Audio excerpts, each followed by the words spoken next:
Ladies and gentlemen, I'd like to warmly welcome you to this webinar on career counseling and postgraduate higher education prospects, which has been jointly organized by DHSOFA University's Department of Electrical Engineering, DHSOFA University's International Education Resource Center, IERC, and DHSOFA University's ORIC, Office of Research, Innovation and Commercialization.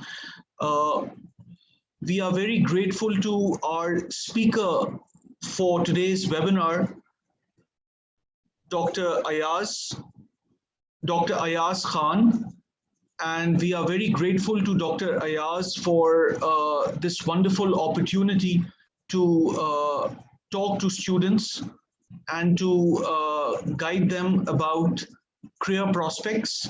I would like to give a short introduction about Dr.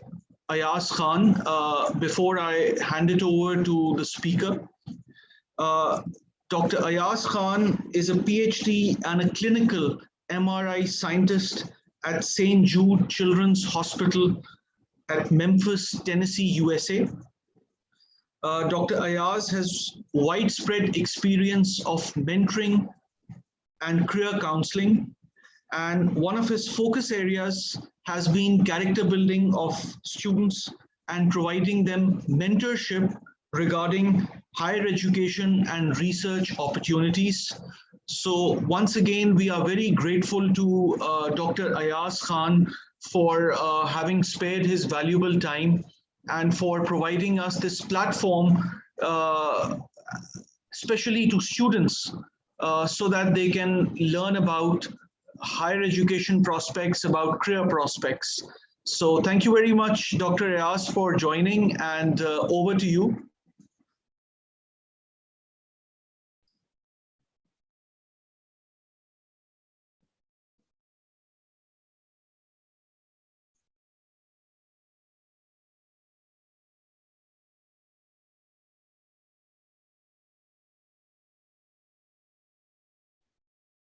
Okay, sure, we can wait, no problems at all. All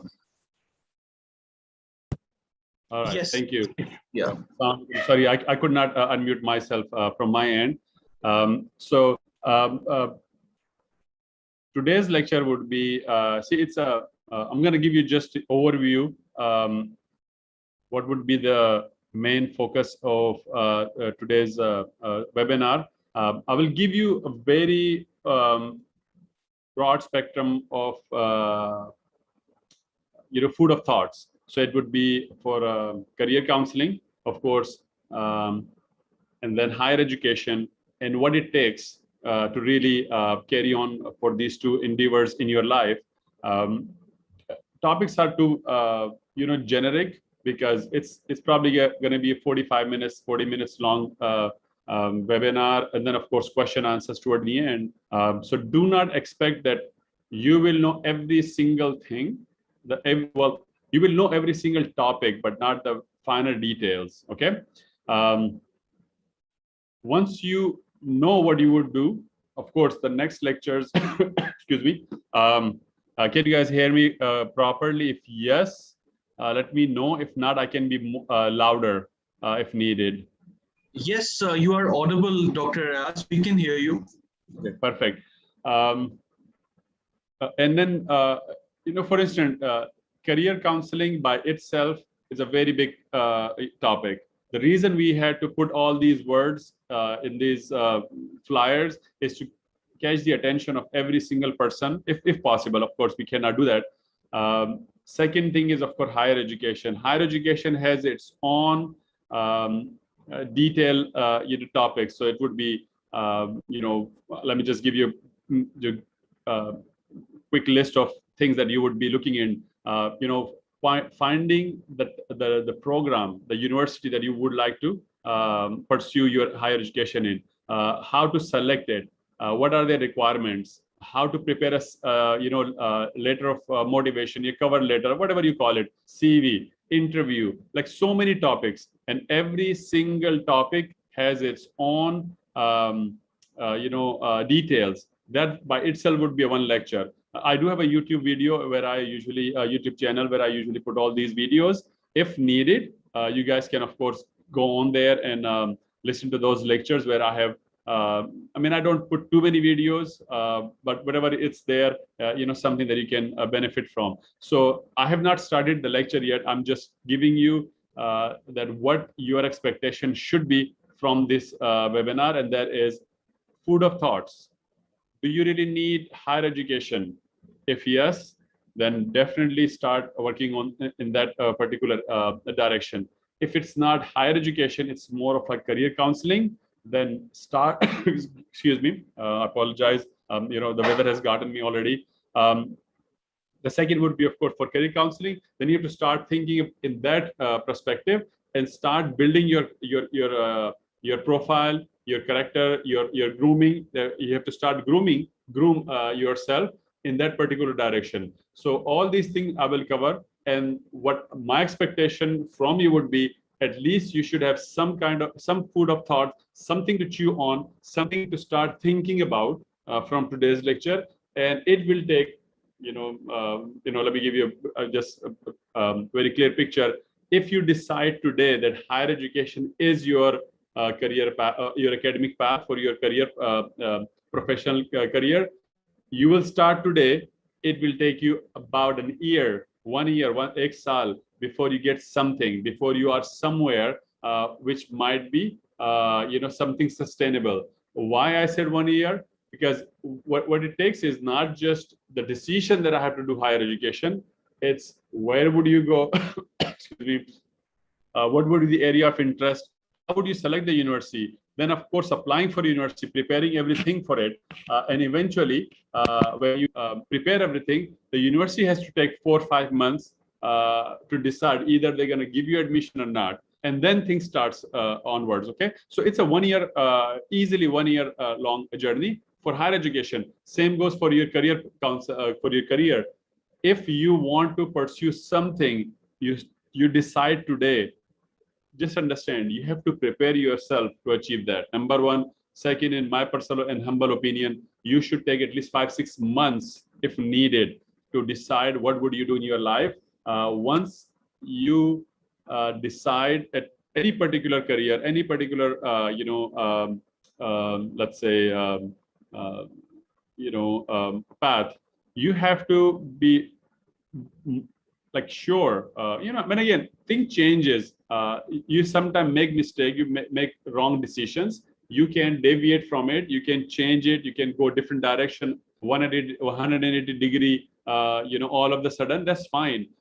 But the purpose of this lecture is so we can prepare you well enough so you can avoid all those misadventures. Okay, I'm going to show you some slides because people like to see some pictures and stuff. So it's just become as part of habit. I am more of a very my personal opinion is, and my style is, I like very interactive sessions, so people can easily ask me questions and their concerns. But unfortunately, I have never been very successful when it comes to doing so. Unfortunately, in Pakistan, either kids are shy, they don't ask questions, or they're just not, they're not sure what they want, I guess. So it always, get to the same point. Well, that I have to show my slides, show them, get them started actually before they start asking questions. So the introduction is given. Thanks for the nice introduction.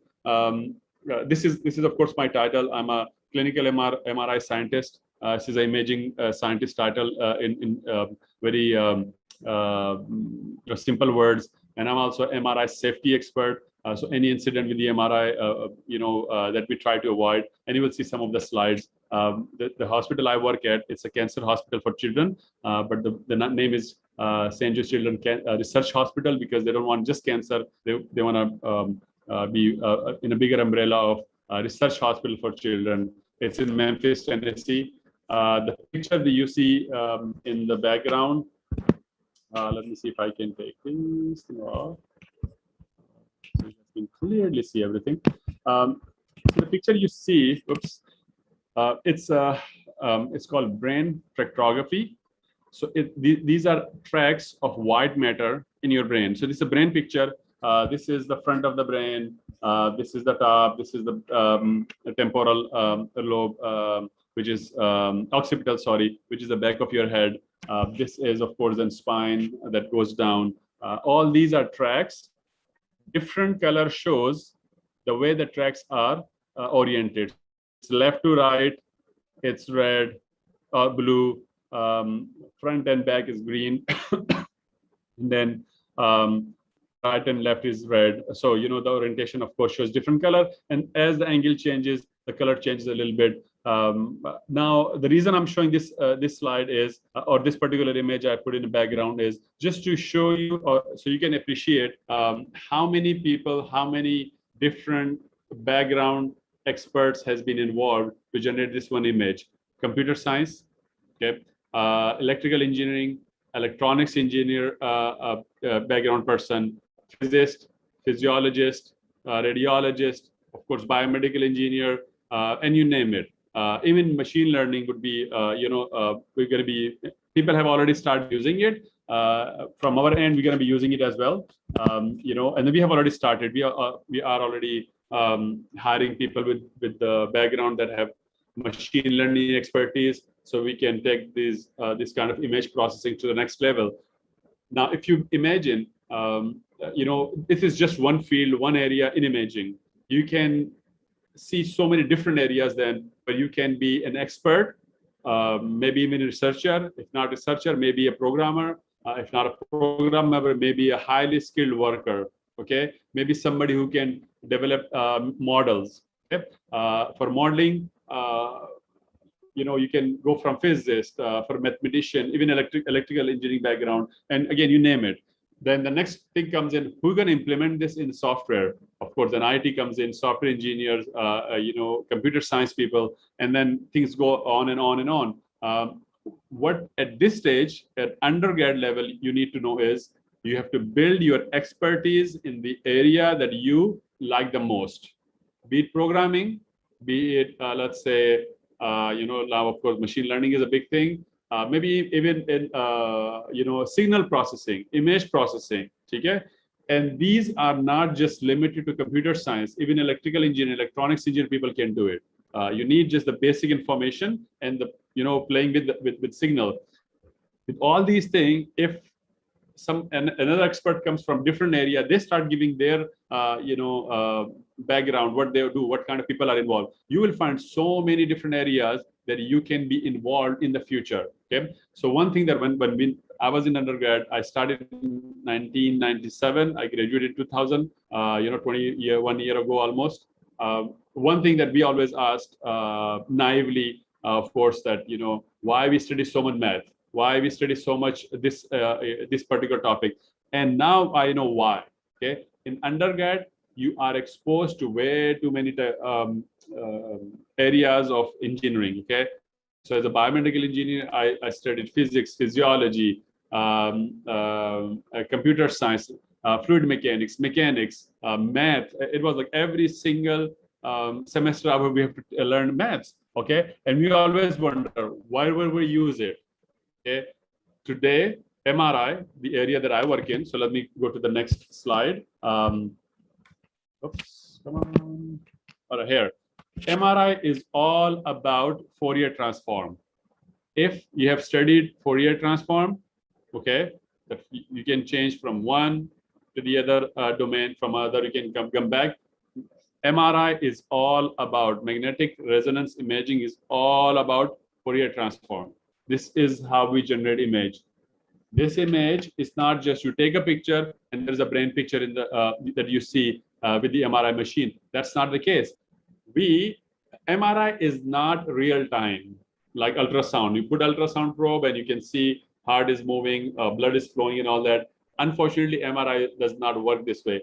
MRI has some kind of image processing. So when you start taking the picture, once you finish the whole scan, let's say the scan takes about 4 minutes.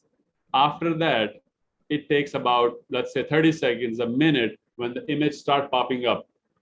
Okay, it is not real time. There is some post-processing. Of course, the computers, it's the computer system that is attached. which we call imager. It's a big, a cabinet, 2-3 cabinets where all these processings are happening. That happens there. Fourier transform happens from magnetic resonance imaging, where basically what you do, you have a spin, a magnet that is spinning that generates electromagnetic force. An antenna is there that gets that signal. So electrical engineering is there. Once you get the signal, you transform it from analog to digital. So it's analog sinusoidal signal that you have to generate, you have to process, you have to, do so many different kind of filtering and you name it.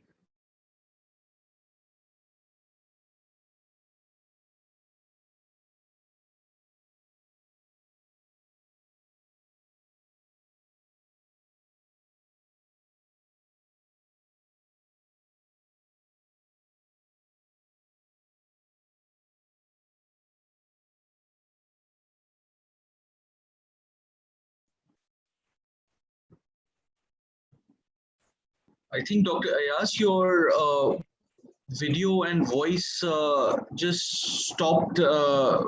So could you rejoin?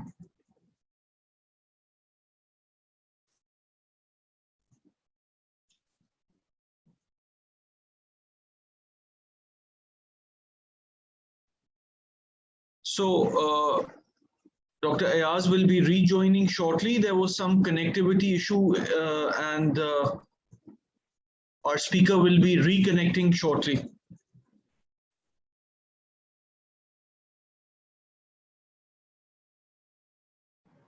Participants, please stay tuned. Dr. Ayaz is joining shortly. We have communicated and he has got certain technical glitches at his end. So he'll be joining shortly. So please stay tuned and do not leave the room. Thank you.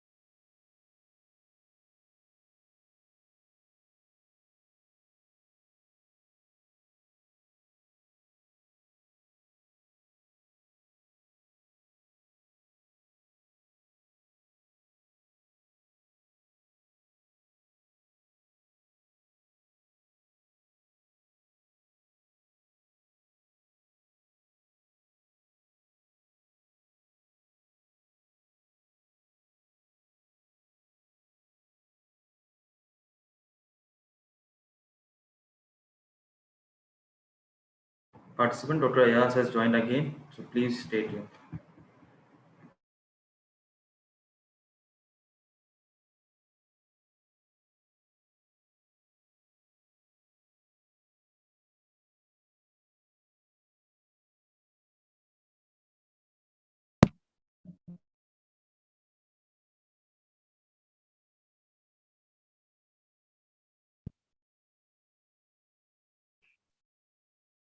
Hello, can you guys hear me? Yes, Dr. Ayaz, we can hear you. I was not expecting this power failure, but that did happen. And I'm using my phone data. Let's see if that is really, well enough. So I'm not going to turn on my video. So keep signal low. I would try to do my screen sharing again.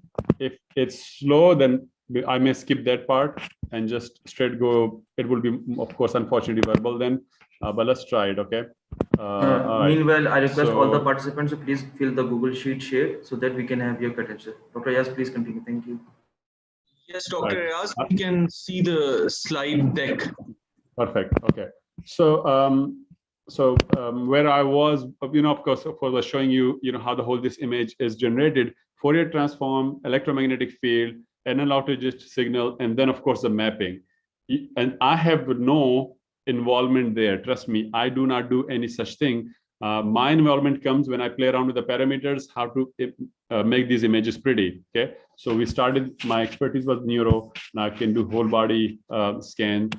We don't do just, it's not X-ray, so it's just not the whole body. We do portion of it, like so from brain to neck, from neck to like abdomen to pelvic region, and then so on. We stitch them together. Stitching is also kind of a post processing that some experts from computer science, electrical electronics has to come up with. So you can imagine how many experts have been involved basically to do such kind of to generate images. And this is what my message to you guys is: take 6 months and a year to decide what would you do in your life, and then build your profile. See where I am right now. It didn't happen overnight. All your teachers that they teach you, ask them, they will give you exactly the same answer. It takes at least first your 35 to 40 year of your life, like first 3-4 decades, to build your expertise. Okay, and I will prove you why it takes 3 to 4 decades, religiously, scientifically, and also physiologically. We will see all these in these slides. Okay, so just hang on and just pay attention. Do not take any notes, just listen what I say, and we'll get most out of it. I am from a city, so it's a very it's a tradition from Memphis city, and it's a tradition when you give a lecture, you tell the audience where you're from and what the background of that city is. So I took this picture one day from the parking lot when I was leaving my work in the evening. So Memphis was the capital of Egypt in the time of Pharaoh, and pyramid, of course, is very much associated with Egypt. So Memphis and pyramid are there. This is a bridge connecting two different states because we are just on the corner of that where two states are next to each other. And this is the campus in the night that you can see. All right, so my story, the reason I'm giving you a little bit of the background is so you guys know how long it takes to build your career and how long it takes to be somewhere or be somewhere where that satisfies you. So I started in 1997 my undergrad in biomedical engineering at Sasa University, and that was the second batch of biomedical. Before that, nobody heard about it. I took this decision to pursue the undergrad degree in biomedical engineering, and I never regretted it. Trust me, I have been proud of it. The way they taught, the education quality was amazing.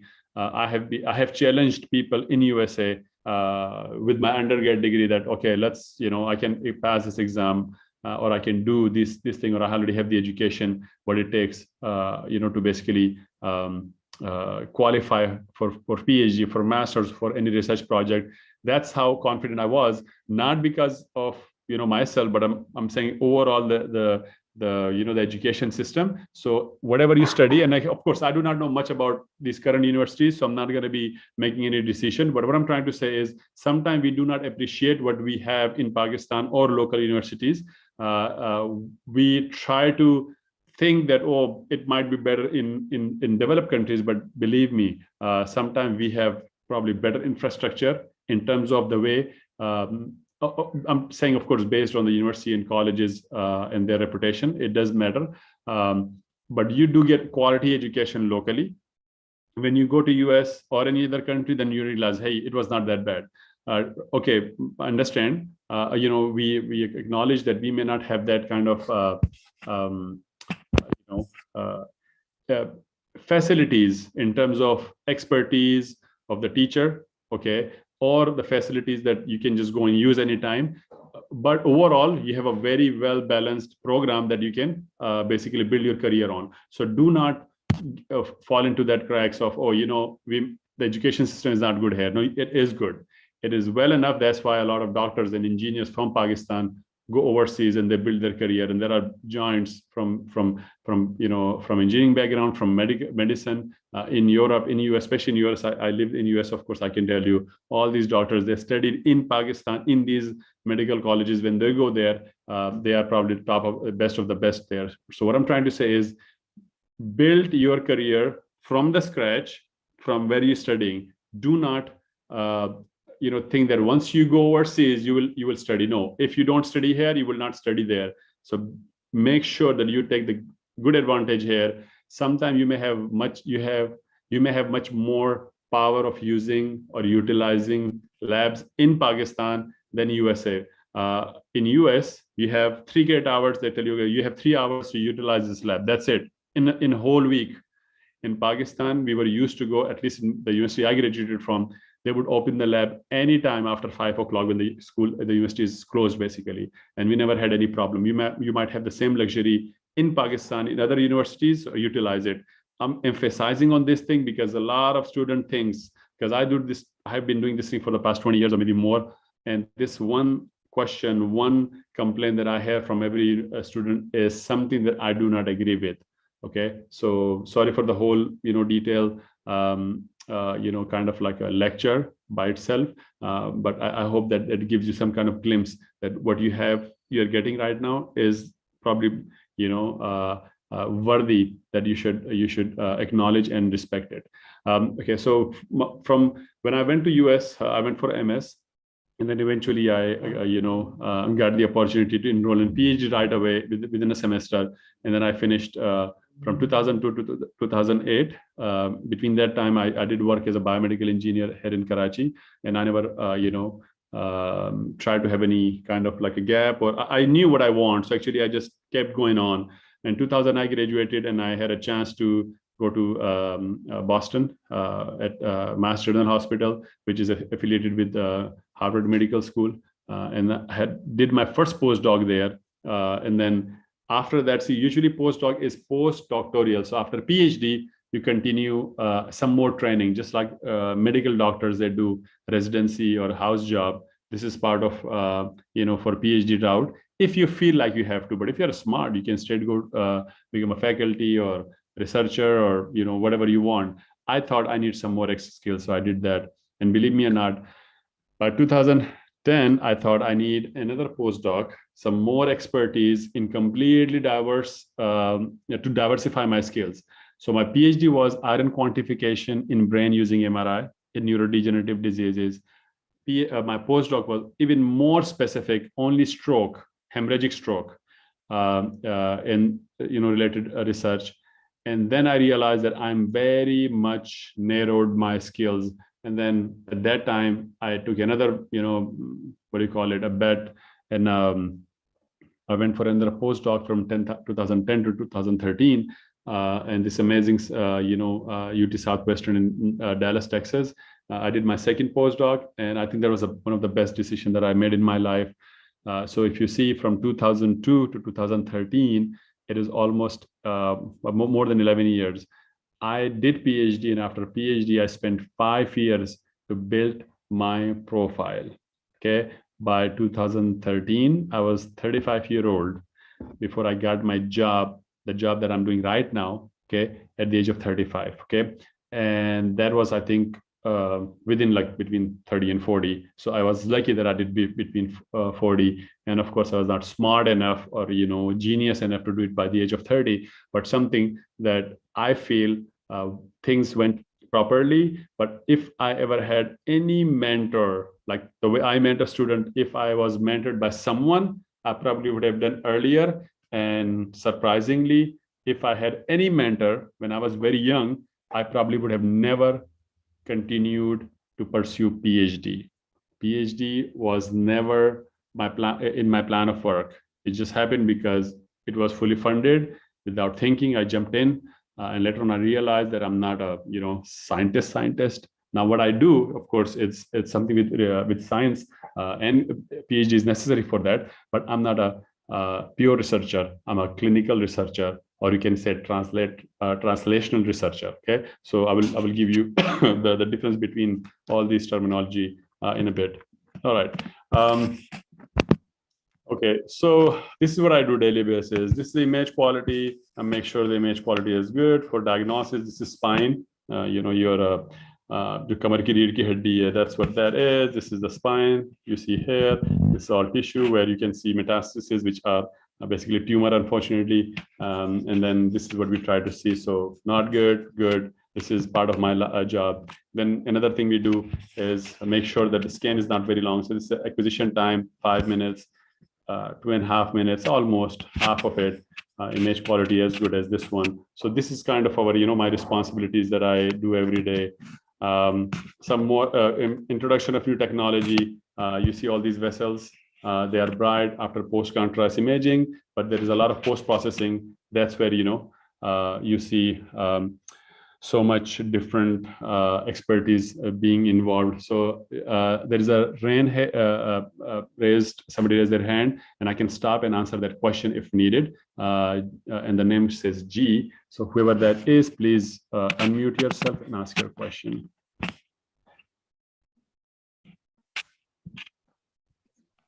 Yes, whoever raised the hand, if you have a question for Dr. Ayaz, please go ahead.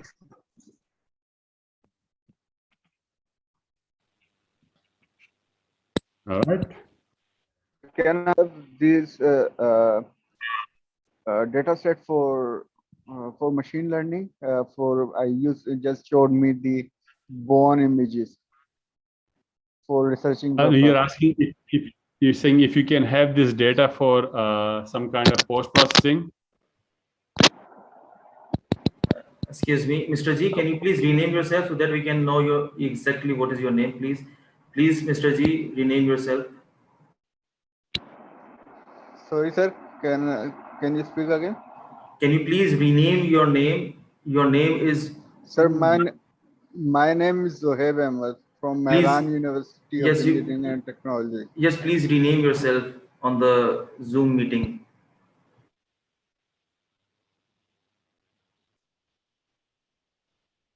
So if I understood your question, you're saying, can you have these data set so you can run your machine learning? Is that your question is?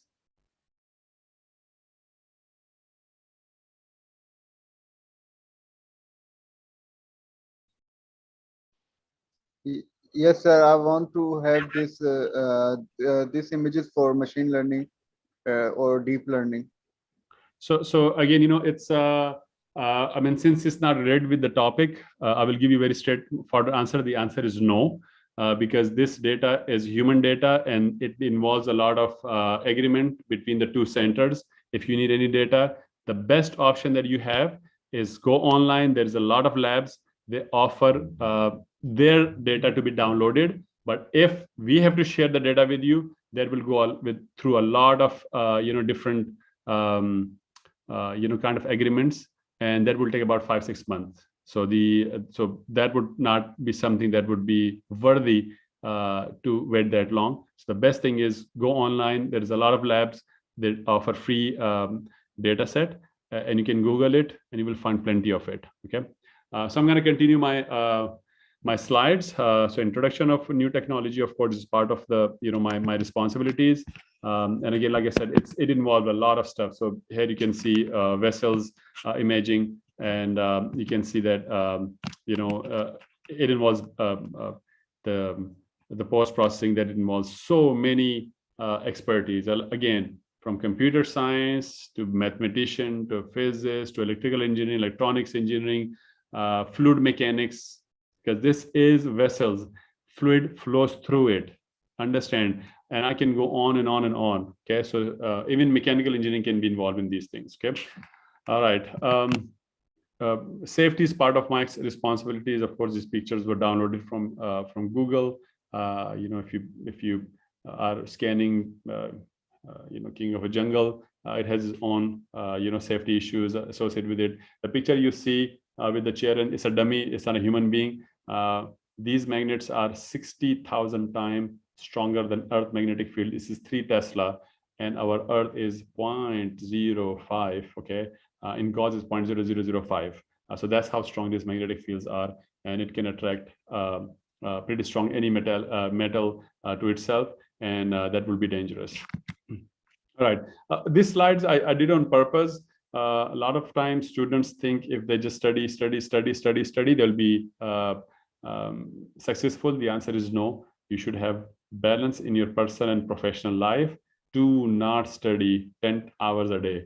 Okay. If you are studious, you like to read books just for fun, do it. But that should not be part of your study plan.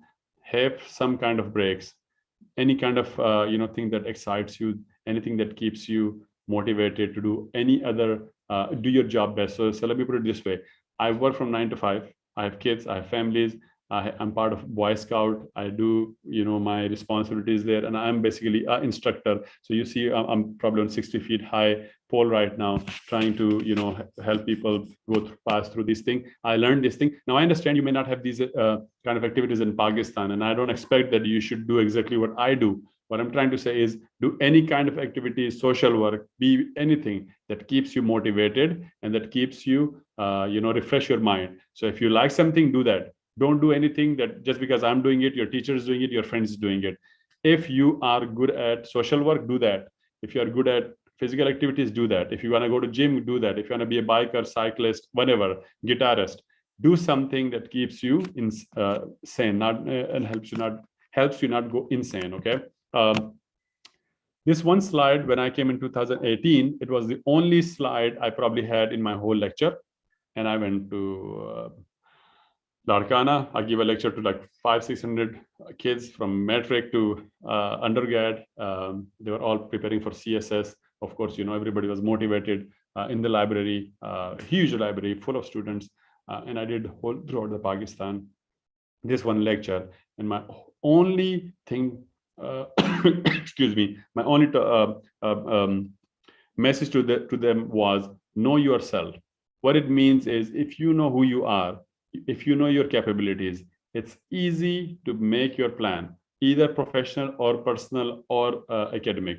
Okay, you have to know not everybody will be a scientist, not everybody will be a researcher, not everybody will be getting scholarship, not everybody should get a scholarship, not everybody will be going for higher education. We need workers. We need people who can do computer. We need people who can do mechanics. We need people who can be a workforce. We need people who will be highly skilled. We need people who will not be highly skilled. They will be more of like, not everybody is genius. Understand? Some people are hardworking and they achieve their stuff through hard work. So we need diversification by any means. Okay, we cannot have everybody working 12 hours a day. We need people who can come 9 to 5 and that's it. There are people who just want to do 9 to 5 job, get their paycheck and be happy. Let them do what they do. If you are one of those, no problem at all. Okay. But if you're kind of person who likes always something new, challenging, then of course you have to look for challenges and you have to prepare yourself. And for that, you need to know yourself. Okay. If you are not that breed, don't do it. Do not pursue higher education just because your friend who was with you from childhood got scholarship and all of a sudden you think, oh, I should get scholarship too. No, that's not a motivation. Or your mom tells you, oh, dekho khala ki beti ne ye kar liya, ya papa ki beta ne ye kar liya, and you did not do it. And now all of a sudden you get motivated. Don't do that. Okay. That is peer pressure. That is not motivation. Or if you just want to do just because you feel like I'm going to be called doctor, don't study PhD for that. Okay. What I'm trying to say is a lot of time people make mistake just because they have so much peer pressure. They have so many people, they give them input every single day. And then of course now social media has, gone through the roof now when it comes in terms of social, social pressure, this whole peer pressure, this whole, depression, stress, because what we think is we see our friends that we would only see them in streets. See, we never had this social media 20, 30 years ago. So we only knew people in our neighborhood, and that's all the jealousy would come from. Okay. Now, even if your friend lives like, thousands of miles away, you see them, and all of a sudden your motivation comes from there because you see them, they're doing very well, and all of a sudden you think you want to do it, the same way. And that becomes it's a positive jealousy, it's good. But if you're just doing it just because they have something that you want to have, understand that is not the purpose of your life. You are an individual with some kind of personality. You have to develop your skills based on your personality, and then you have to make some kind of contribution to the society. Okay, we have people who literally are labor. If you don't have labor, this world will come to stop. Okay, if those people are happy with their life, this is they know themselves and they're doing that. We need doctors, we need engineers, we need computer science people, we need mechanics, we need physicists, we need mathematicians, we need people who are entrepreneur. Okay, understand if you are under entrepreneurship is something that really gives you goosebumps and you think you have ideas, no matter what your background is, you can be entrepreneur. Even if you're you are a MD doctor, no problem at all these things comes from where? When you know yourself, you know, okay, this is my thing. I do mentorship is not, I was never taught in the undergrad as a biomedical engineer that you will do a mentorship. I built this thing over the year for like since 2000 or even more before that. Okay, the student that I have mentored, they are head of the departments right now in Karachi, in Islamabad, in other cities. Literally, they are head of the departments. Now I gave them just some kind of suggestion. What they achieved was based on their personality. They knew themselves. Otherwise, I can give this lecture to thousands of people. Do everybody get scholarship and some kind of what do you call it, message from it? No. Some people are confused. Sometimes I cannot help a lot of people. What I'm trying to say, unless you help yourself, you cannot be a successful person. So make sure from this lecture, whenever it finishes, you start thinking who you are, what are your capabilities, what are your strengths, and build your career based on that. Okay, you can change your field. See, I'm an engineer just because my dad told me so. In 90s, we only had two options, doctor or engineer. That's why I'm an engineer. We never had computer science, business, management, economics. Nobody cared about it back then. Okay, the only two fields were doctor or engineer. That's it. Okay, the reason when I chose engineering and have all this expertise, then I decided, well, you know what, I cannot just work on one research project. I'm not like that. So my current job is what I work with at least 10 different radiologists, 5 neuro, and the rest of them are body radiologists, and all of them have a different projects.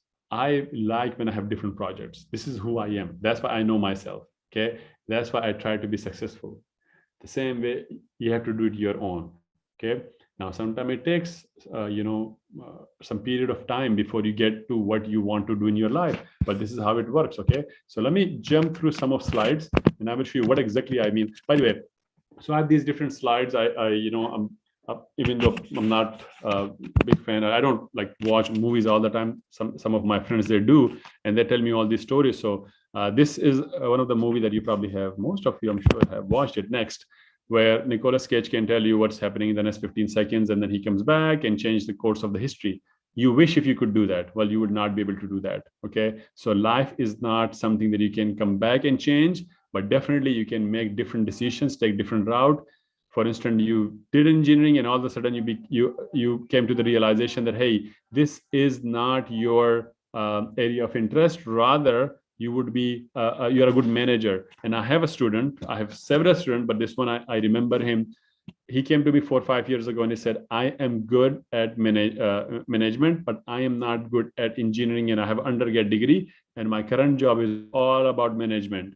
And then he was applying for higher education. Believe me, he got fully funded scholarship in management or MBA. I don't remember what exactly his area was of interest, but he got fully funded, and his undergrad was chemical or some other engineering, okay, or civil engineering, and it was in US. Can you believe what he would have written in his letter? He wrote, well, I did my undergrad in engineering, and I realized that this is not the area, this is not something, and I remember a little glimpse of it, and that's how he wrote it. He did not write projects and this, he just wrote his story from his heart, and he got fully funded MS program. He came here and then he continued for PhD.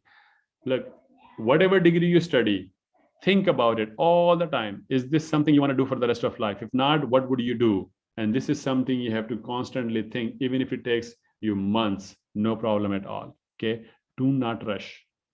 Take it easy. Whatever you study today, whatever you do today, you will be doing for the rest of your life. So make sure you make good decisions. This is how everybody looks. What is the right career path? Okay, unfortunately, there is none. Sometimes you have to, mingle around with so many before you find out what exactly is yours, before you know that you have to pursue that. This is a cycle. Believe me, you know your values, you know yourself, you learn about yourself, identify skills, build some career options, link it with your with your expertise. You sometimes go back. This is who I am right now. After so my current job, they give me responsibilities. When I master it, I start getting bored because I have built that skills, and then all of a sudden I'm like, well, what is next? And I start thinking of changing the job. Okay, so this did happen with everybody, and even if your teachers ask them, sometimes they get bored if they don't see anything challenging, or anybody at your family asks them, what do they do when they come to the point where they feel like, well, I'm not utilizing my full potential. You change your career, you change your job, or do something different. Okay. All right, let me go to the one slide that I really want to show you. Okay, this one. But all these pictures, I will come back to it. I just want to show you that one slide here. Okay, I hope you guys can see it. I don't know why I cannot take this one off. Anyway, is there any way I can take this thing, move from here? Why it shows constantly up there?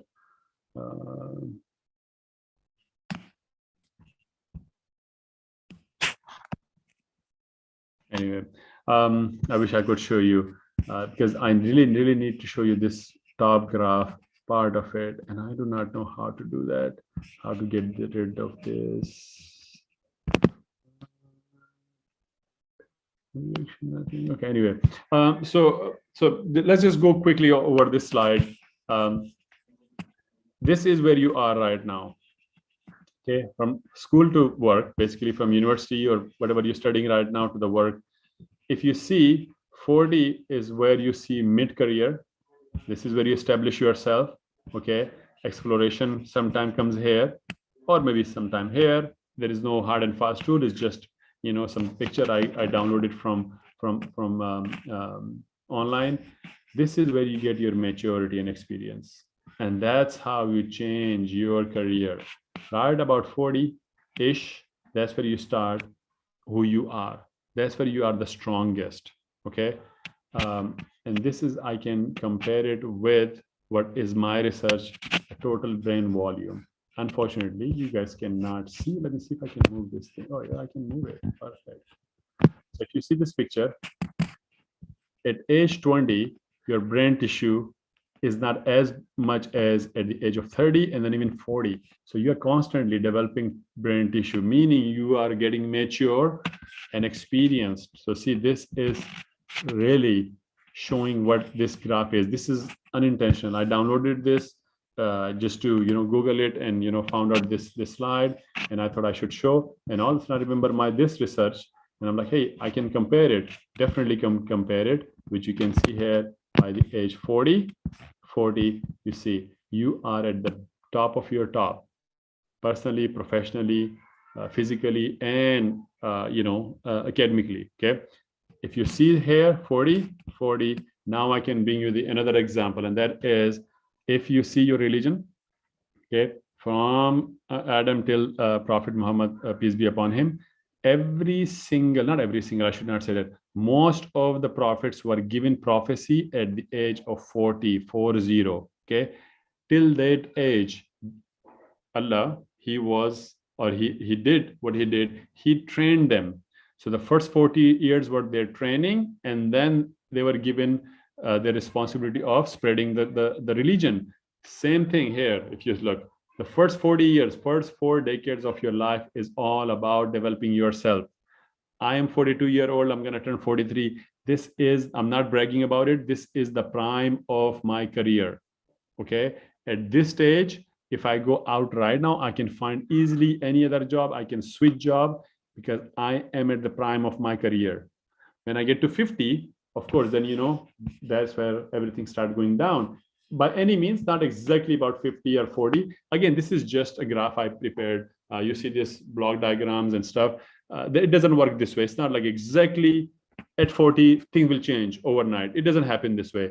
What it means is you see your career changes right about between 30 to 40 years. Okay. Then 40 to 50 years, a big change. And then after 60, you just maintain it. Okay. So what you need to know is if you are somewhere there, 22, 23-year-old, do not get alarmed. Don't get crazy. Don't go insane. This is very early in your career. You have 10 years to build yourself. Believe me, you have all these years to build yourself. What you need to do is right and correct decisions. Okay? If you don't do that, that will make your journey a little bit lengthier. So you don't want that. Okay? Let's see if there are messages. All right, I will get back to these questions. Okay? Just give me some time. Anyway, so this image I showed, graph I showed you, just to give you a glimpse, regardless of professional or personal or your academic goals, you have, this is the prime time to build it. Look, your brain tissue is going up year by year till age of 40. You have 18, 20 years. By age of 21, 20, you usually graduate about 20 to 23. If this is where you are, you have 18 years to build yourself. Please do not underestimate your capabilities. Do not get depressed. Depression kills. Depression is a problem. And I had spoke this in other lectures, and I'm going to speak here too. If you take it so much on yourself, you will literally destroy yourself mentally, and that is the worst thing you can do to yourself. Do not get depressed. I know depression is very high everywhere in the whole world and in Pakistan. If you have some kind of such stress, depression, grief, please seek any kind of professional help from therapist. Talk to your friends who trust in you. You don't need to go to Imam Sahib of the masjid. They are not trained to mentally, basically, help you. You can talk to them, just no problem, but get some help, even if you have to pay for it, even if you have to get some counseling. And that's what I have seen in my whole life. In the last 5-10 years, I have seen this thing a lot. Students will come to me anonymously or sometime openly, and they talk about the depression they are getting just because when they see their friends have achieved something and they did not. And this, or numbers, everybody wants their kids to have like A grade and this grade and that grade. And then they publicize on the Facebook and they talk about which school their kids go to. All these things are peer pressure, and they can put you in depression. That is my whole point. Please do not get depressed. This is 18, 20 years of a long journey to get somewhere where you can make contribution for the next 20, 30 years of your life. Okay. So I hope that gives you some kind of information. Now let's go back to some of the slides, okay, which I would like to definitely show you. Again, I'm not going to talk about the career counseling. For career counseling, it's enough. I'm going to talk about the higher education, but before that, some other funny stuff, and hopefully that will help you. So my research is brain aging brain. Previously, it's a color map of the brain image. What it means is we see how the brain tissue changes as you grow older. So from 23-year-old, you see how so much brain tissue in your brain. This is eye, by the way, just to let you know. This is nose. So this is the front of the brain, cerebellum. So you see tightly packed brain. This is a 78-year-old person. Look at their brain tissue. So much space, so much space, so much space. Look at this ventricle, so big as compared to this one, which means what? They are losing tissues, okay? And you are somewhere there. You have the best, highest tissue in your brain, and you will develop even more in the next, some more connection in the next 10, 15, 20 years, okay? So if I ask you, and of course you cannot speak, which one is all these dark is fluid and everything else is tissue. If I ask you which one is younger, which one is older, I'm sure you guys can now make the decision. This is an older person because their ventricles are bigger. This is a young person because they have more tissue and less fluid. And of course, young versus old brain. This is the effect of aging. As we grow older, the areas that affects the brain with aging, all this blue area, green is more, grayish, and blue is a little bit less. And this is again another slide just to overemphasize a brain of an old person and a young person. You see how much brain tissue loss has happened, and look how tightly jam-packed brain is. And this is where you guys are at this age, okay? It is only 2% of whole body mass. So if you are, let's say, kg, I know it's very big size, but 2 kg will be your brain. and it takes 20% of your whole body that your body produces. So that's how important your brain is. Okay, please take care of it. And with that, what I will do is I'm going to switch to a different slide, different presentation. Let's see, where is it? And again, those were just a glimpse of a kind of career counseling. But remember, I did not make any choice for you. What I told you was, what you need to keep in mind is any area that you like to take on, you should know yourself, and you should know your capabilities. Based on that, you will take what career you should pursue. Okay, so do not just jump into anything. Rather, okay. All right. So for higher education, I'm going to keep it very simple. What is the best source for finding any position? By the way, I said PhD, but you can do the same for master's. So don't just say it's for PhD, it's for any degree program, or even for any training. It's not just degree program. It can be also for training. University's website, you can go to conferences websites. So every field has their conferences. So the MRI has its own conferences where usually they post different jobs, position and stuff, and you have to search for it. Unfortunately, it's not a click of a button. Of course, you have to search for them. Website for organizations, email list for organization. You can put yourself, you can add your email there, and they will send you all these updates. Group email list, of course, science magazine, and top of all, scholarship providing institute and organization. And if nothing can do, what you can do, you can go to different, well, the best thing would be here, Google it. Okay, and there are so many forums on the Facebook. Scholarship Network is one of them, where they post so many opportunities for masters, for PhD, for admission, for scholarship, and that's where we want students to start from. Okay, now, is it very straightforward that you can navigate? The answer is no. It's not a click of a button. I cannot give you a link. You go there and you apply. It will never work there, and it should not work like that. You will have to search for it. Okay, so when I say search for it, means you will be looking for different opportunities. And for that, let me just check if my internet is back. Well, not yet. Seems like it is. Let me just go with that. It should be fine. So what I was saying, that yes, scholarship. We have been told by many students that things are messy when it comes to the whole process of how to search for the right program, how to prepare for it, and all that. And the answer is yes.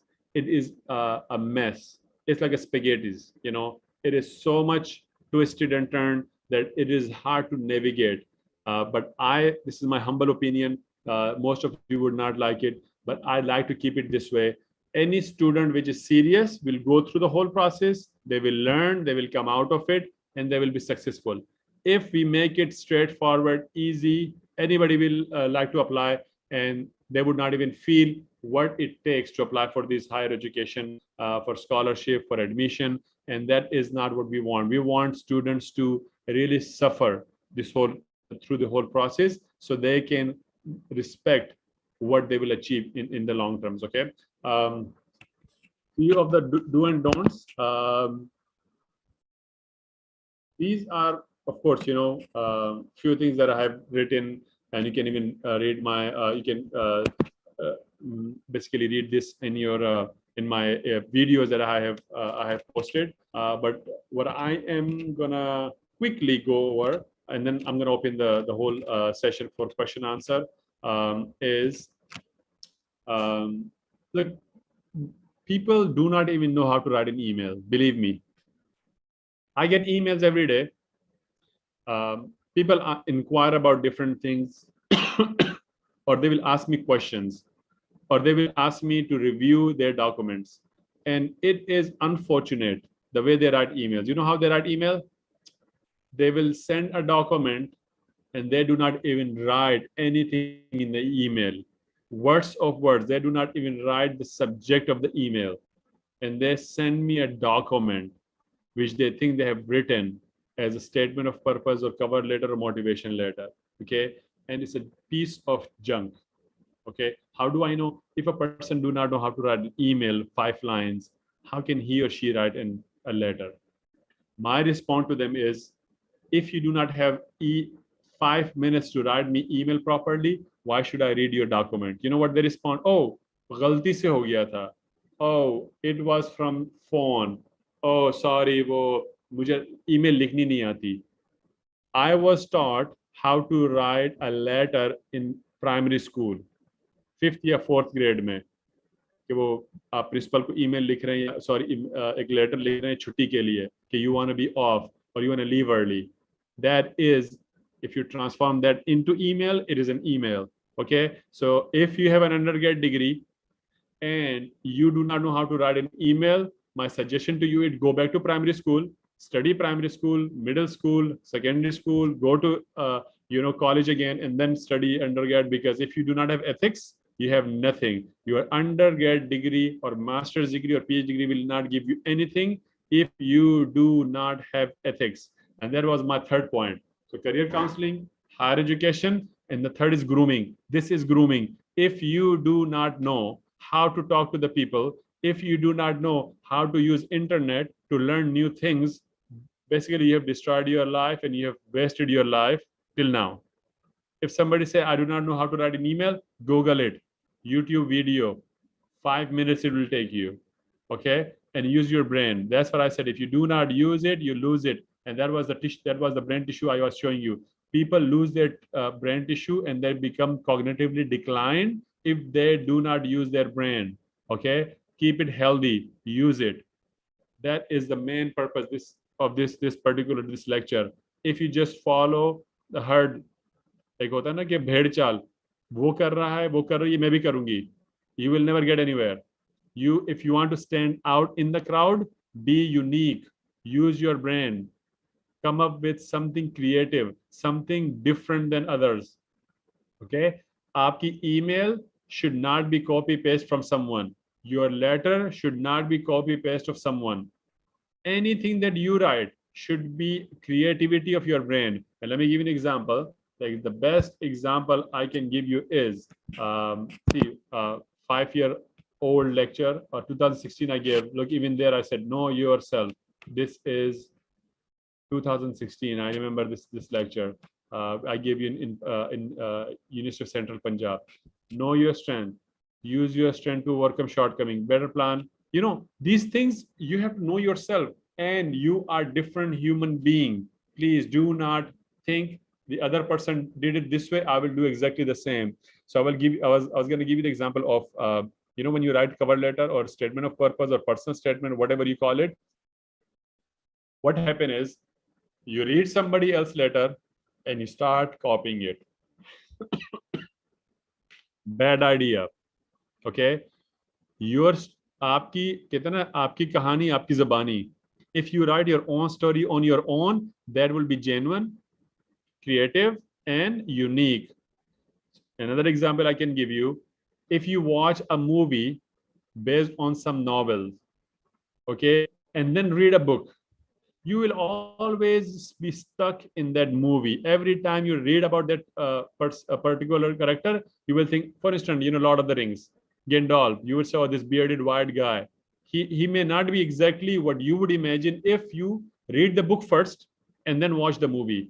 If any of you is good in reading, some people have this habit, they read a lot of novels, books and stuff, which is a good habit. If you read a novel and then watch a movie, Hollywood movie, you will never like it because your imagination were pure, your creativity.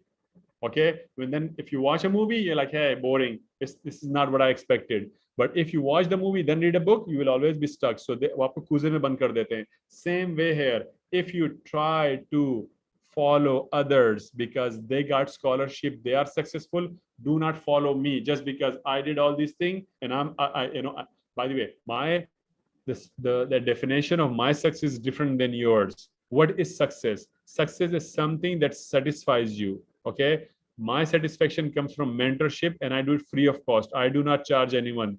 Even if I travel to Lahore, I pay for air ticket, I pay for hotel, I pay for my food. I do not charge anyone. This is my passion. Okay, this satisfies me. I do not charge for this thing because this is where I get my strength from. Okay. If you try to follow me, you may not be able to sustain financially. Do not do that.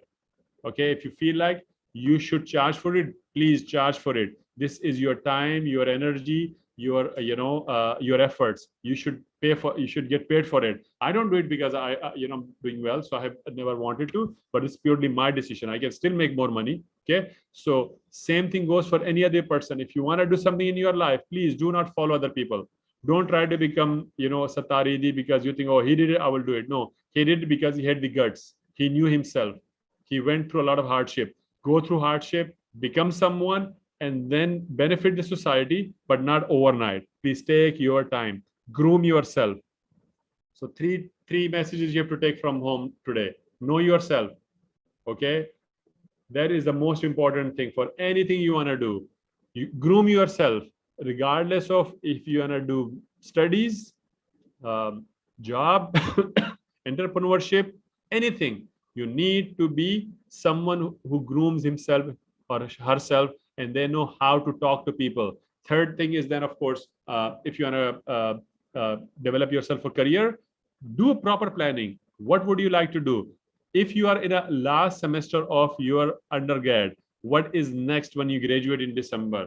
What would you do in January? You should start thinking from now, and you should start planning for it. If you have not done it, do it now. Okay. If you feel like higher education is part of your long-term goals, then start preparing for it. Look for programs, look for their requirements, look for their facilities, faculties. What do they need? Do they need GRE or they just need TOEFL or IELTS?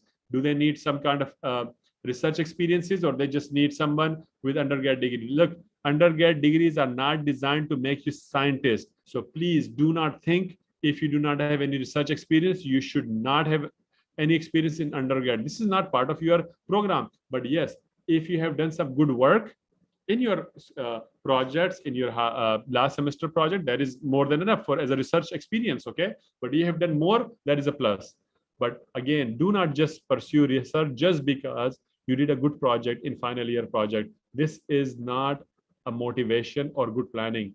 You should know what do you want in the long term. See, three things: who you are, what do you want, and how to get it. Who you are is, of course, know yourself. What do you want? Your long-term goals. Third then comes how to get it. Do you need PhD for that? Do you need entrepreneurship for that? Do you need some kind of experience for that? Or you just need some master's degree, or you need some kind of training? Or guess what? Maybe you do not need any of these. Then what do you need? You need some experience, some exposure to practical world. Once you achieve that, get that, then you make another plan. Okay, yes, I do need a higher education. Oh, I don't need higher education. And the decision will come further on. So with that, I don't want to talk further more because I think I have said enough. I hope I have confused you, because this is the purpose of making you confused. So you can think, okay? When you are confusion, you start thinking. And this is exactly I want you to do. Think what I said, and then ask me question now. You can connect with me later on through Facebook, WhatsApp, or email, and I don't mind. With that, I will stop here and get any question that you have, and we can go from there.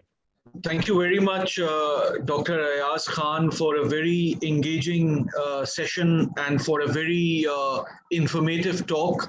And ladies and gentlemen, the floor is now open for questions. So if you want to ask Dr. Ayaz any question, please either type it in the group chat. I'll be monitoring the group chat, and I'll be posing your questions to Dr. Ayaz on your behalf. Or if you would like to ask the question yourself, please feel free to use the raise hand option, and thereafter you can unmute yourself and you can pose your question to Dr. Ayaz. So there is one question from Tara Khan. She says, aside from motivation and interest, how much should one rely on the market trend while selecting master's field? So well, see, of course you have to keep all these things in your. That's what I said at the start of my lecture, that I'm not gonna be able to basically touch on every single one of things. See, so this is a very good question. Based on my introduction when I started my webinar. Yes, it's not just motivation and interest. It's about what would happen in the future once you have all these expertise. It's a very legitimate question. Okay, so let me give you an example. Machine learning was available even in 90s. Okay, in MATLAB there is one thing called neural network. Okay, that was machine learning, and I do remember that one teacher who came, who was teaching us, his friend came from US. He basically gave us some very good example how to, find shapes of different stuff like apple, orange, based on machine learning back then. Okay, it's called neural network, artificial intelligence. But guess what? The problem was the expertise were not there. We knew it works, but we just did not have the capability in terms of running it. So you can say the processing speed was not there. 20 years or 25 years now, machine learning is everywhere, even in your phones. We have been using it for the last 10 years anyway, with smartphone, or 15 years, but now we realize it's all machine learning. Okay, so if you do machine learning now, I'm just, of course, giving you a very generic example, where thing would be in the next 5 years. Okay, so where would the market would be? It's very hard to predict these days. Okay, but what you need to know, Sarah, is yes, you will build expertise based on what you think the trend is now. But as you build expertise, you will find more, direction, diversities, more branches, and you will, from them, you will choose something so you can basically pursue that. And this is how it works. You just do not stuck at one stop. You have to constantly look for adventures. And unfortunately, or maybe fortunately, I don't know, that the new world would not be like in 80s or 90s, where you just become engineer and you just build some expertise and you live your life. The next 35 years, you just do the same thing all over again every single day, and you go home. No, not anymore. You will be diversifying your skills. So the only simple answer I can give you, Sarah, based on your question, is the motivation, interest should be there. And yes, you will constantly look the market trend, but whatever you do, make sure your skills are diversified. Do not just do one thing all day long for the rest of your life. No, you'll be constantly looking for adventures, different options where you can diversify your skills. So one of the example is, let's say you have a very good skills in computer science. Okay, you did some machine learning in one area, perfect. Now try change your job. Use the same skills but do different experience. Diversification. Okay, so for instance, you did some model prediction for weather, and you did some channel for 4 or 5 years, and then you got an opportunity in some company, in hospital, with some department, some lab, where you can do signal processing for brain images. Do that, or maybe X-ray, CT, anything. You diversified your experience, not your skill.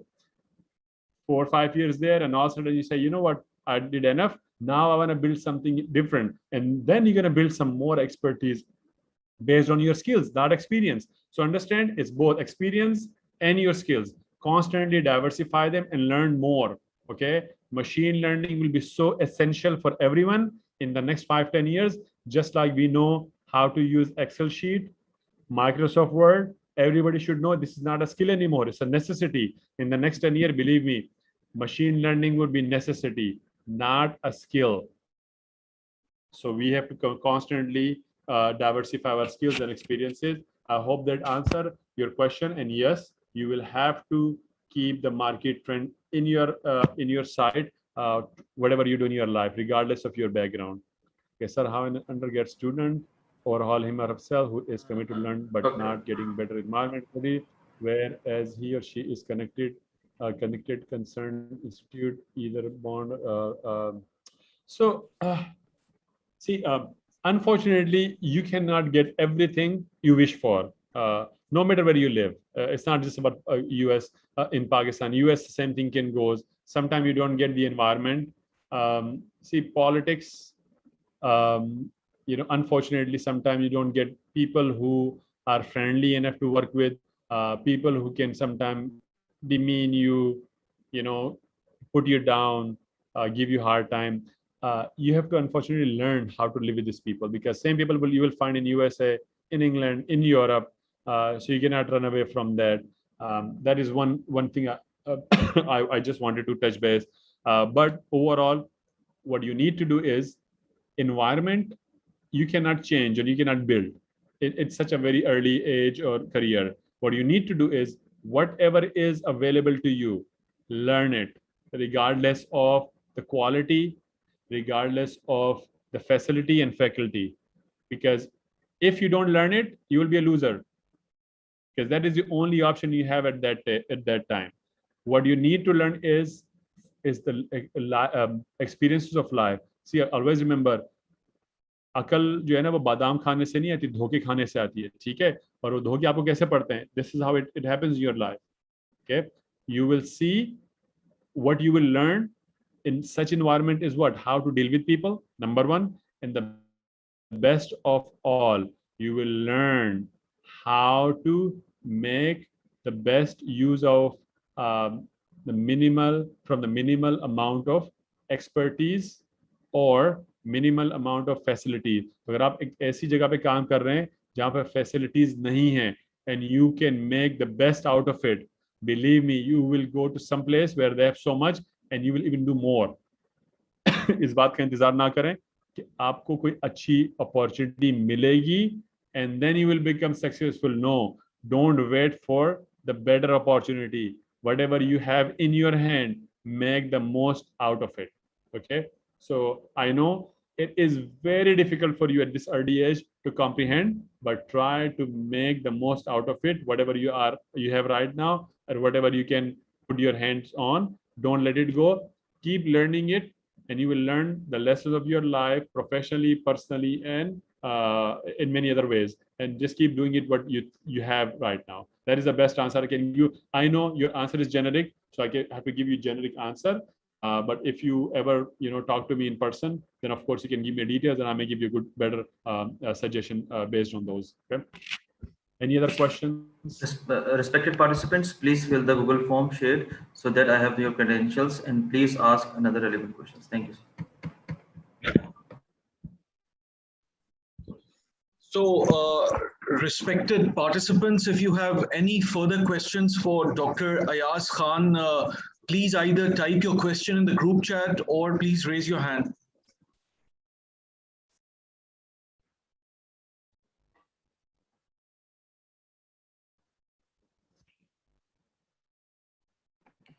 Actually, Dr. Ayaz, I have a question. अगर एक student बार बार apply कर रहा है and he's still failing to get admitted to a university, to get any scholarship, वो अपने आप को motivated कैसे रखे कि वो बार बार अप्लाई करता रहे, मोटिवेशन लूज ना करें? क्योंकि ये आजकल एक बहुत कॉमन प्रॉब्लम है लोगों के साथ कि they apply to 1-2 universities, 3-4 universities and then they start losing interest because वो demotivate होना start हो जाते हैं. तो इसके बारे में आपका कुछ क्या ख्याल है? And Dr. Ayaz, I would also like to add to what Dr. Bizzat said. In the current COVID scenario, there are so many deserving students who at times get a admission offer, but because of international travel restrictions, they are unable to avail that admission offer, and that can be one of the potential reasons for getting demotivated and depressed. So I would just like to add to what Dr. Bizzat said and your comments on that, please. How to avoid demotivation and getting depressed. Okay. So the first one is, see, it's application is not a number game. quality of application is more important than the quantity, number one. Second thing is how much effort you have to put. So if you saw an opportunity one night, and the very next day, your opinion, you should not get it in 1 day application. Application process take about 5 to 6 months. Believe me, it takes 5 to 6 months, and I can give you the breakdown. Let's say you start today that you have to apply.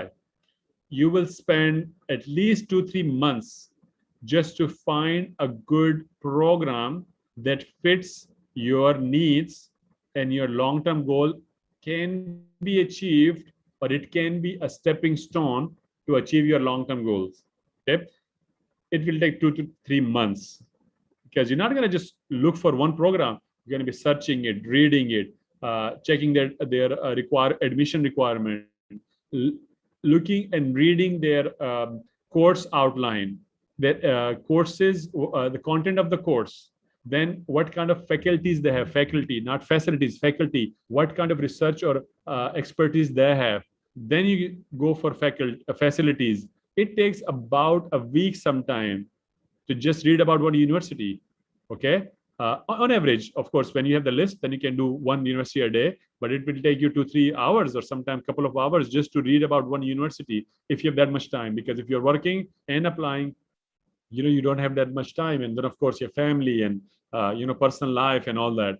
Now, after 2-3 weeks or months, okay, you will have enough information to make a decision what is the best program for you. Okay, after that, then you read their admission requirement. Okay, let's see what they need, and then you start preparing the documents. Motivation letter should take, in my opinion, 3 to 4 months, or 3 to 6 months is the best time. So the day when you start looking for the universities and start reading, start writing your motivation letter, because it will take you so many months to really refine it before you start sending it to some mentors like me. And of course, I read this on daily basis. When you write a motivation letter after reading, let's say 15, 20, 30 different programs, you will literally show that you have done your homework, because then you can write, based on my experience, my research, I have seen these programs, these strengths, okay, and why I chose this particular one. So the more you read about different programs, the more you learn about them, and the easy it gets to write the application or the motivation letter. Then the motivation letter comes in, then the CV comes in, then any other requirement. So when you fulfill all these things, it will take you at least 6 months just to apply. Then of course, the next 2-3 months, when they get back to you. Then after that, if you have several offers, then you decide which one to take, and then the visa and all that. So 6 months, I gave you a very good ball game. Right now, USA admission will open in December.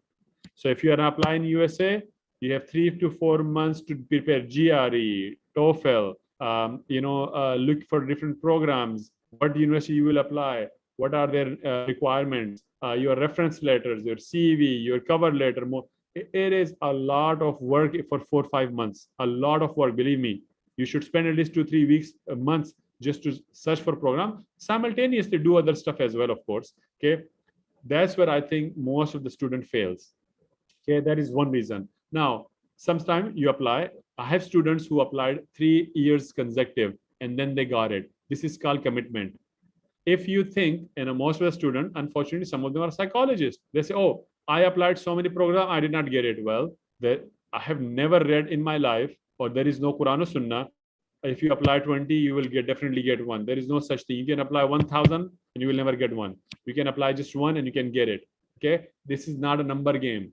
So that is another mistake the student makes. They said, oh, I applied so many programs. Were you really qualified for so many programs? That would be my first question. Okay, and of course the list goes on and on. I think the best and the most important one of them all is your letter. If your letter is very boring, very unrelevant information, full of stories, which is doesn't make any sense, it does not have the flow, the right information is not there, You did not read the instruction. By the way, the biggest problem that comes, and I think maybe 50 to 75% of mistake comes from when students, believe me, do not even read the instructions provided by the university about the admission requirement. Mark this word. Me and Wakar Beg, who is a scholarship network, a mentor, we spoke this before Eid, and we'll do some programs on that. Students, the amount of students who fail to get scholarships, especially in Europe and some places, especially Italy, these days, because the admission process is open. There are so many opportunities in Italy. The success rate is very low. And you know what the reasons are? The student do not even read the instructions. I mean, it's just ridiculous. The instructions are very simple. Provide CV, provide letter, and the letter should contain such and such and such. They don't even read that. You know what they do? They ask their friends. दोस्त ने बताया था, ये लिख दो. Well, you wrote it and you failed. This is the reason. So instructions, not reading instructions and following them. Okay, making things last minute. Number second, and the worst of all, their motivation letter. I read every day several of them, or sometimes dozen of them. Believe me, it's boring to read those letters. It is a copy paste of the whole CV. CV को उठाया, पूरी copy paste कर दी. You write, this is how they write it. My name is this, which is already in CV. I'm graduated from DHS Sufa, which is already in CV. My degree is in electrical engineering, which is already in CV. My GPA is this, which is already in CV. So I can go on and on and on. They write the whole, every data that is available in CV, they write it here. Why would I read it if you copy pasted the whole CV in text? Okay, that's another biggest problem. Your cover letter, your letter of motivation or statement of purpose can single-handedly destroy or reject your application if it's not well written. English grammar. Okay, in this era where MS Office can show you the grammatical error and punctuation error, people do not pay attention. You will be amazed how much, like one comma, like you know how this is how people write. After full stop, after ending the sentence, there is a space and then full stop. Or sometime the comma is after one space and after comma, the next word comes in. Can you believe such a simple grammatical punctuation error can be? I would reject that application, even if I see one small mistake of punctuation. I know it's harsh, but this is how it works. You have a technology and you're not utilizing. Yes. Click on MS Office and say where the grammatical error are, and it will show you. If you don't follow it, you will fail. As simple as that. So these are some things that a few of the points that I showed you where a student make a mistake and they fail, and then they complain, oh, humne to aise kiya tha, nahi mila. Well, you did not do it properly. So that is one. Of course, I gave you a very generic and broad spectrum. That was one of the first questions. The second is, yes, with all this COVID, I have students who got admission and they could not go, and their visa process took almost 9 months. In one case, it will take almost a year. The visa was approved, but it was never released. Okay, and yes, this is there, but the best thing you can do is, COVID is not just Pakistan issue; it's a global issue. Keep an open communication with the university or the program advisor or the director of the program in the university or admission department. What is happening, and they will either defer your admission or give you the choice of starting your degree online before you go there. One of my cousin, he just finished his master's from China online. He only went there for one semester, and then he had to come back because of COVID. And now they gave him a fully funded PhD admission because he performed very well online in a very good university, by the way, in China. So China is not overall bad. I mean, some of the universities are very good. One of my students, she is several of them, they are studying online. One of them is from Fulbright, one is direct admission, and they are allowing them to study online before they will go and join. One of them, she's going in the next 2 weeks, and she's the one who applied 3 consecutive years before she finally got last year. And then the COVID hit, and then the whole visa process. And finally now, from 2000, I met her 2016, started applying 2017, and now after 4 years, she will go for her PhD. So commitment is another thing. You cannot just apply once and give up. So please don't get motivated. If PhD is your destination, then umar or kamar ka koi taluk nahi hai. Don't worry that you have these are just numbers. Don't worry about your umar. Oh, meri umar itni ho gayi hai, main nahi padh sakta. This is not how it works. If PhD is your destination, keep applying. I have students, I have friends who went to USA or other countries at the age of 45 and 48. I have a student, she's in America right now. She went 2 years ago to USA and she was 48-year-old. Her older son was 30-year-old.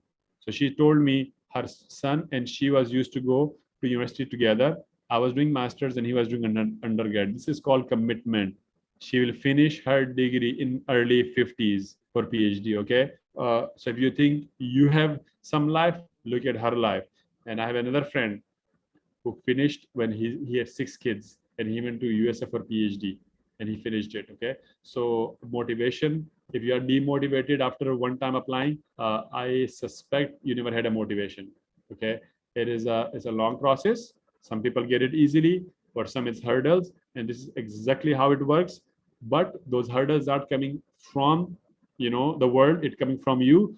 If you have failed one exam, ask your teacher. You have 2-3 teachers right now. If you fail exam, there is only one reason: you did not study harder, you did not study enough.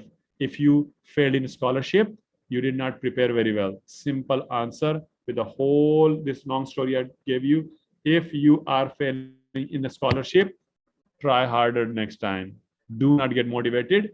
If you get more demotivated, believe me, you are never a student who should have gotten in the first place. एक साल apply करने से अगर आप demotivated हो जाते हैं, then आप next time अप्लाई ना करें. मैं आपको, I know it's a very hard statement, but this is based on my personal experiences. You have to keep applying. You have to keep doing what you do the best. If you know yourself and you think that this is the best thing you will do, keep doing it. Don't worry about मैंने 1 साल apply किया, 2 साल apply किया.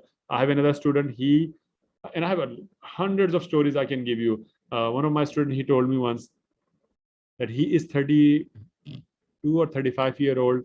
He said, when I graduated, our financial condition was so bad that I had to take a job. 10 years I worked, and he worked in top institute of Pakistan, like, I think Kahota, and where they make them, like all the army and,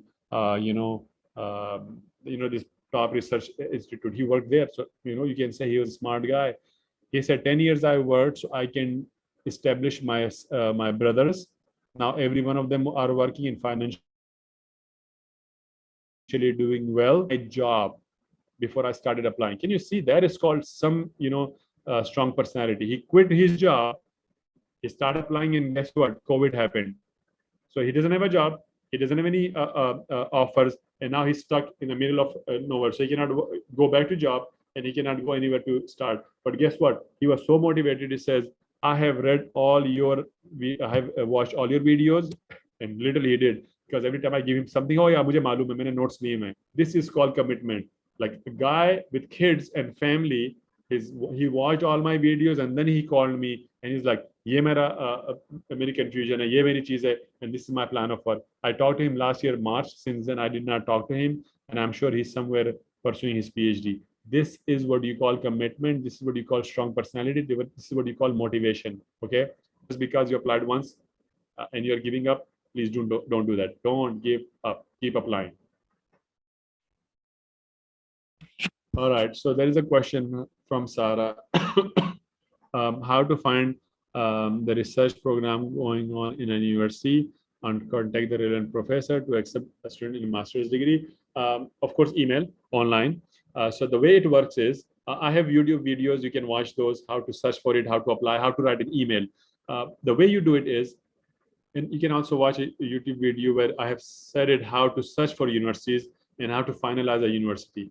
So you search for university related to your field, the area of interest, and then you shortlist them based on many things. One of the things would be, do they provide funding? Are their coursework relevant to you? The research focus of the professors. Okay, not every university offer masters in that particular. So every university would say electrical engineering in undergrad. Sure, no problem. But when it comes to masters, the specialization are in few fields. Some of them would be relevant to you, some of them would be not. So that's how you shortlist your universities. Then you come down to their coursework. Then, of course, research focus of the professors. When you do all these things, you probably would have, let's say, 5, 10, 15 universities. Once you have shortlisted that many universities, then come which professors are relevant, to your research work or your interest. Then you will, of course, start reading about them. Once you read about them, you will find out, yes, a person has research experience or research focus that I am interested in. When all that happens, then comes how to write an email and what to write in the email. Okay, and that's where I help you. So my help would be the first, search the universities, and of course I give you tasks, I discuss with you, and then when you narrow down the universities and the professors, then comes the email part, and that's where it becomes very specific. For instance, when I say specific means, it becomes in a sense that, let's say if the person is working in an area that of your interest and you have research experience, that is one thing. But if they do not have that research experience, you do not have any research experience, you have to write your motivation. And the motivation would not be about, oh, do you have fundings? Don't ask any professor in the first email any kind of funding. Okay, you will write the email just to start a correspondence with them before you talk about your needs. Okay, so it's a long journey, Sarah. It takes time to finalize, to look for professors before you start writing email.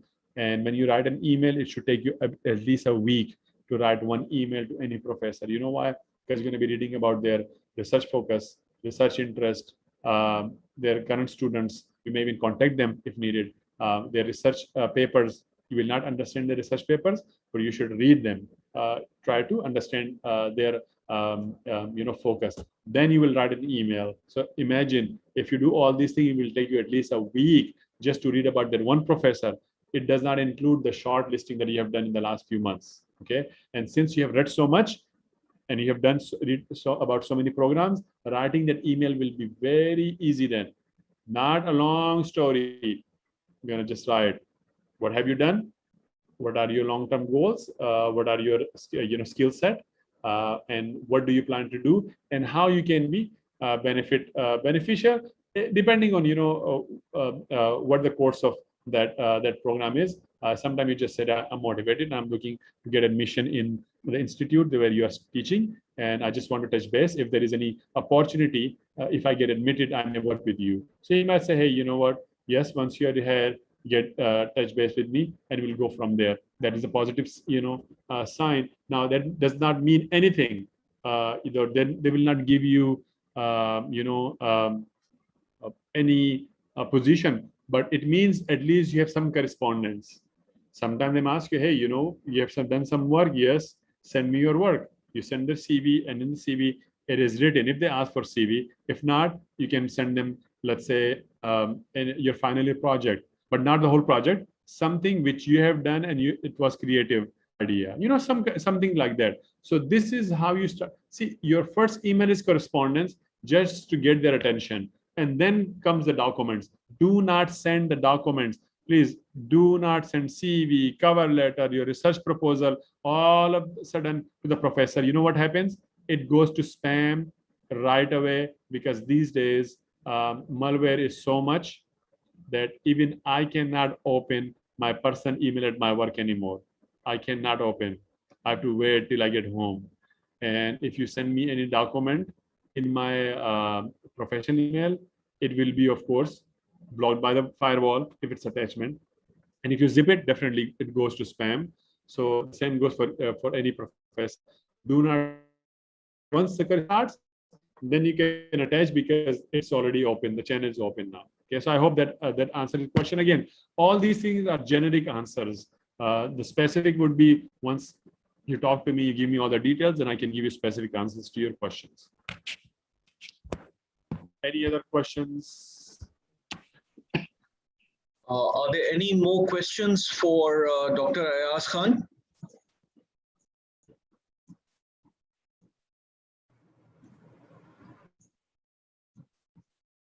So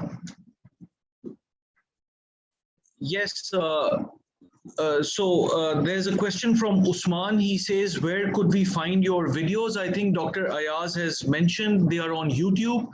And if Dr. Ayaz would like to add something to that.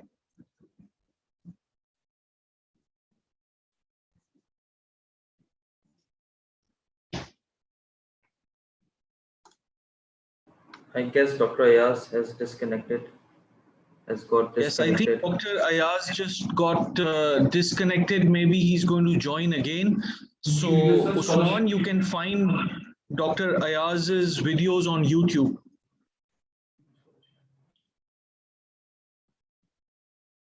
And we'll just wait for Dr. Ayaz to rejoin. If anybody before of you, we conclude the session. If any participant want to see Dr. Ayaz's video, he can see his videos on a scholarship network Facebook page, a very famous Facebook page. His videos are being constantly uploaded on that particular page. Meanwhile, I request all the participants to please fill the Google form which I've shared so that I have got your credentials. Thank you.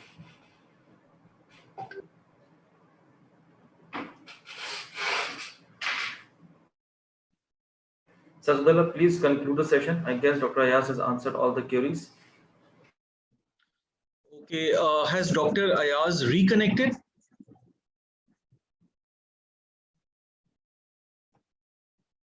So I guess he's not reconnecting. So please conclude the session.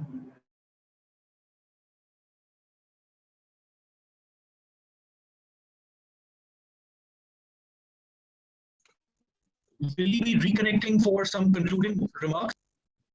Sir, we'll be waiting for him like for 2-3 minutes more. I've messaged him on personal cell phone number, so I'm waiting for his response, sir.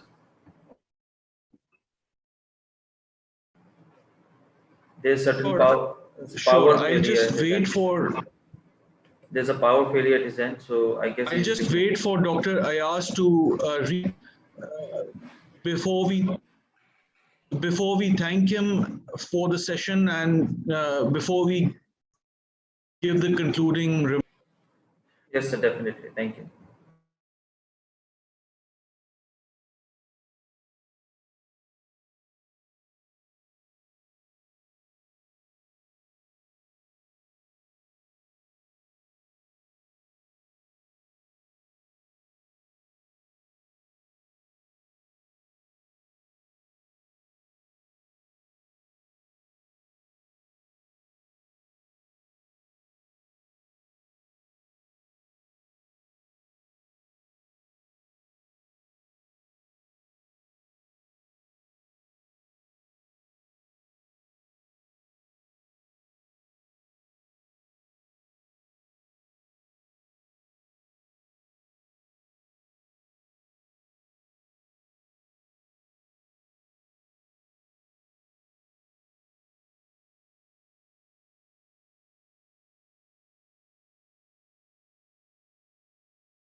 Sorry for this disturbance. I'm back.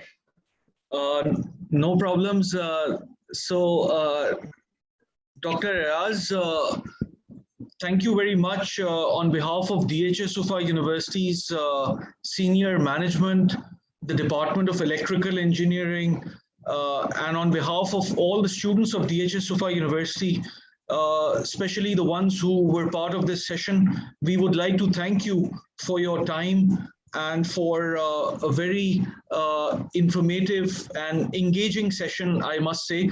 And there were some great takeaways from your today's webinar, especially where you said that akal badam khane se nahi, dhoka khane se aati hai. I think that is an excellent food of thought for students, because like you said, students should never be afraid of failure in their lives, and they are going to falter, they are going to fall down, but keeping oneself motivated, I think that was the summary of your session. Thank you so much for your time. Thank you so much for sharing your experiences and for guiding students and for counseling them on their future career paths and their future opportunities. Thank you so much. And that concludes the session. If you would like to say something as closing remarks, Dr. Ayaz. Sure. Well, thank you so much. I hope students would definitely benefit from some of these points.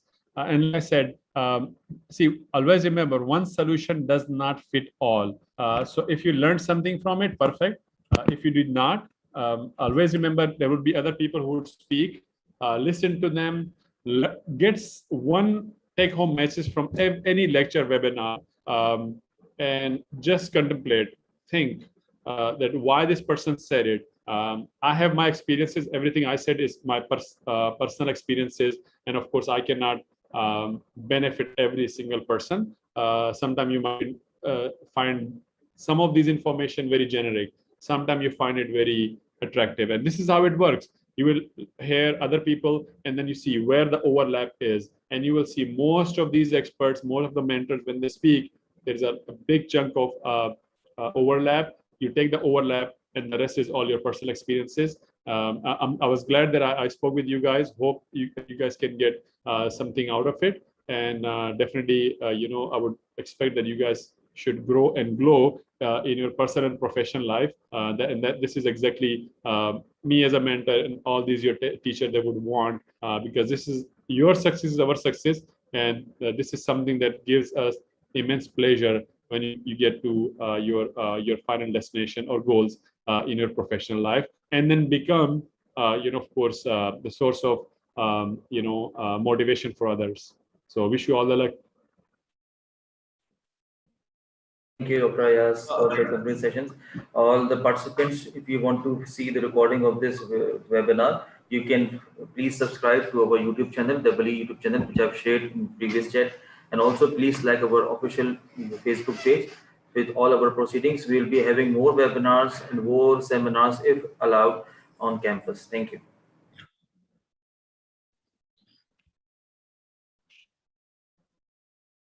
Thank you very much, Dr. Ayaz, and thank you very much all participants for joining today's session. That concludes this webinar.